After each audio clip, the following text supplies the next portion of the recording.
Time for our first edition of Top Talkers of 2013.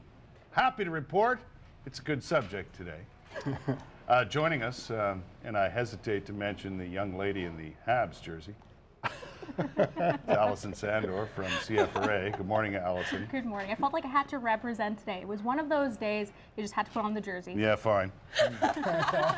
Michael O'Byrne is here from CTV News. Good morning, sir. How are you? Good to see you. And my good friend and fellow Toronto Maple Leaf fan, Melanie Adams, is here from Bob FM. Hi, how's it going? Good. You can Tough being you can a sit Leaf right fan. here. Okay. Bobby Lou might be coming your way, though. Yeah, maybe. Maybe.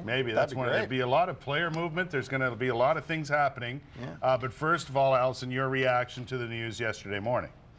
You know, I had a feeling it was coming. I mean, you saw players like Jason Spezza were playing over abroad in Switzerland for the year, deciding, nope, that's it, we're going to go back. He knew something was up. He knew it was about time to come back to Canada because something was in the works. Right. So, you know, I had a feeling that this was about it. No one wanted to lose the entire season. So people are happy to have it back. And there are others, though, who say, you know what, we're going to boycott it. The first thing I did, Michael, was post yesterday morning that I'm happy, and it's true, I'm happy for the people's jobs who were affected, their livelihoods affected around NHL arenas, wherever that might be, and spin-off businesses and so on.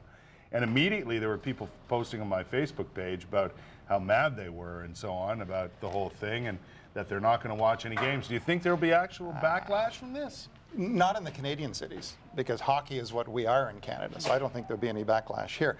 There's going to be some backlash in the States and in parts of the U.S. where they really didn't care for hockey that much anyway. I think this is really going to hurt them. I think fans are going to go back. I think we're going to start watching again. I'm a hockey fan. Well, actually, I'm a Senators fan, not really a hockey fan. But I'll start watching again, even though I didn't miss hockey when it was gone. I just found other things to do, and I thought that was good. I thought I was really going to miss it. But I know for a fact that there's a new electronic device in your house, a rather large one, that might improve your outlook on any hockey game. I got a TV that goes from you to her. I got an 80-inch. I can't wait to watch the Sens. See, exactly. So, well, it doesn't even matter who's playing. Wow. Good point. This is incredible. Melanie, the Leafs have had no better record in recent times than this season. That is true. But you know what? I think this could work out really well for us because traditionally the Leafs seem to do pretty good at the first half of the season, and then they go at the end. There's only going to be a first half of the season. This could be our year. That's a good point. Or if things go badly, we can say, well, there was only an end to the season. Yeah, well, we know how to fudge it around. Right. I understand a lot of people getting upset with the way things went down, but I kind of look at it this way. I liken it to any other labor dispute. I mean, it's a labor dispute to begin with. Yeah. And oftentimes, matter of fact, most times, these things don't go as expected, nor do they end as quickly as you want them to.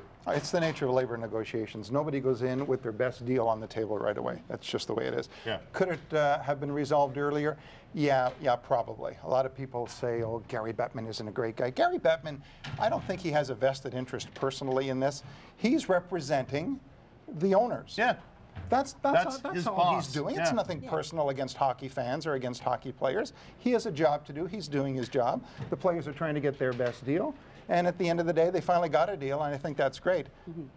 More than anything, I think for what you were talking about earlier, all the people whose jobs are affected by this. Let's face it, it's a huge industry when it comes, I mean, you look around the Ottawa area, and there are restaurants in Canada who are saying they lost, you know, $50,000 or whatever. You know, and whatever the numbers are, if you lost money, that's never a good thing.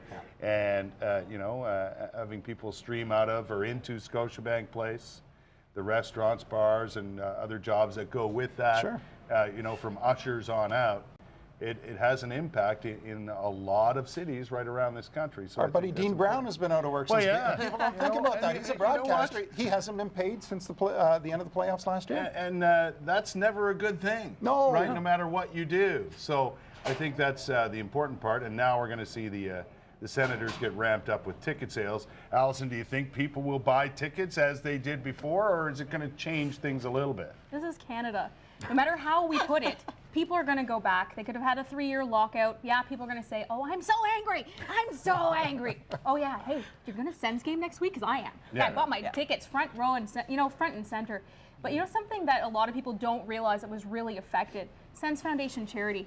Yeah, true. I mean, there were so many events that they had to cancel. There's a big golf tournament every year that just went out the door when the players, Right. you know, were locked out. So there's something that they're looking forward to, ramping back up again and raising a lot more money for charity. Yeah. So true. Yeah, I think it should be interesting to see how corporate sales go when it comes to businesses and so on, Right. In various cities, and you know, and I think we'll be okay. But you know, I heard a lot of businesses say, "Hey, I'm not going back to buy season's tickets now that this has happened." So I think they will. I know I think they will. we kind of overreact to this because we love it so much. I think So we do. that's you know, that's one of the initial Ottawa reactions. fans will go back. Montreal fans will pack.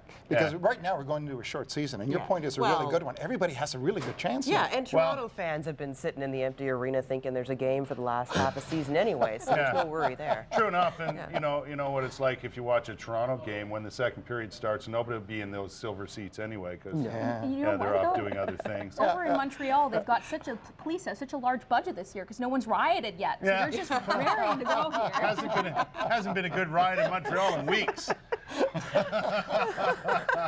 I don't know. All in all, I think this panel's in agreement that it's a good thing. Absolutely. That it's all over, and it gives us something a little more positive to talk about as we head through the winter months around here. Especially with the new TV. Yeah.